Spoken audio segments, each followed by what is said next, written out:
A new group of essential workers is now eligible to receive the COVID-19 vaccine, and that includes grocery store employees. Today, I'm pleased to be joined by Bill Nice, who is the manager at Boyer's Food Market on 15th Street in Hazleton. Bill, I'm sure that you and your whole family of employees are thrilled to be eligible now. Before we even talk about the vaccine, how has it been surviving this past year? Have things gotten better? Things have improved 100% compared to a year ago today. It's probably the most we've ever worked in this past year, trying to keep up with the demand from customers and all the products they wanted, getting supplies in the store. My employees did a great job working when they had to, working long hours just to make sure everybody, all the customers stayed happy. And we provided the best service we could during the whole past year.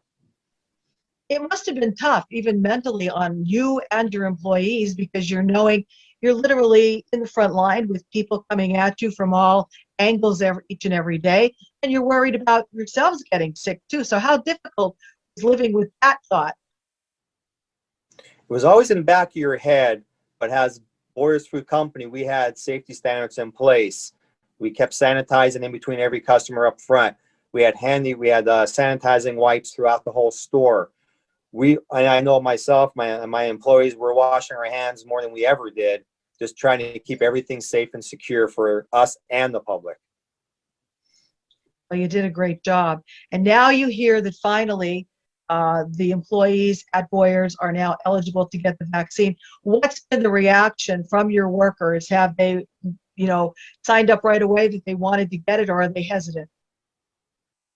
No, I would say almost 90 to 100% of them have been very pleased with the sign up.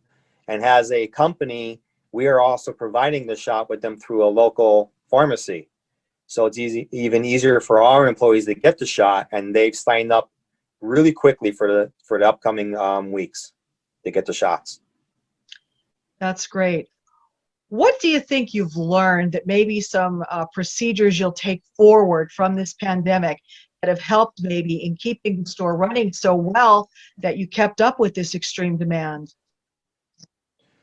The biggest thing is making sure your existing employees are happy and taken care of, and always don't be afraid to hire extra people, because both of those circumstances did really help us make it through the whole year. I mean, I had high school kids really working, giving me extra time to help me. My full-timers, overtime all year. We did what we had to do to make the company survive and make the store survive and make the customers happy. And I think we did a very good job of that. And we're going to continue to keep doing that. Yeah, I'm sure it was very tough dealing with that. That's not an easy thing to do. So now as you go forward, I know you had to deal with big toilet paper shortage of 2020, made it through that. Are you still feeling the impact, though, of some shortages because of COVID and the impact it had on manufacturing? Not as bad as it was 6 to 8 months ago. It's very sporadic now. A lot of companies have scaled back their product. They don't make the variety like they used to. They're keeping to their core high sellers. So that's why you might not see certain flavors of something, certain brand of something. They really cut back their production to concentrate on what sells the best and what people want.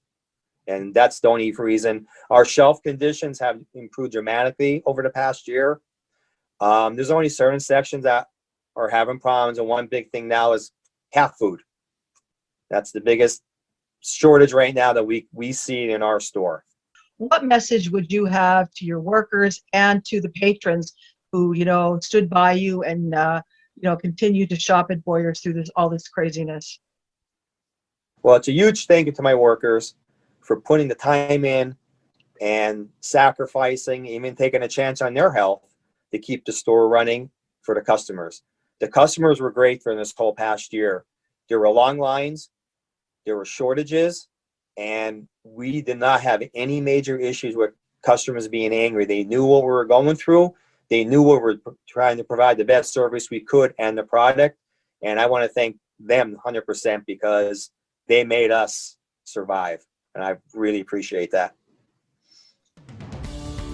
Today's news feature is brought to you by Frankie's Pizzeria and Restaurant on Wyoming Street in Hazleton. Stop by Friday and Saturday nights for all-you-can-eat crab legs starting at 5 p.m. Also, check out Frankie's new hours and their specials on their Facebook page.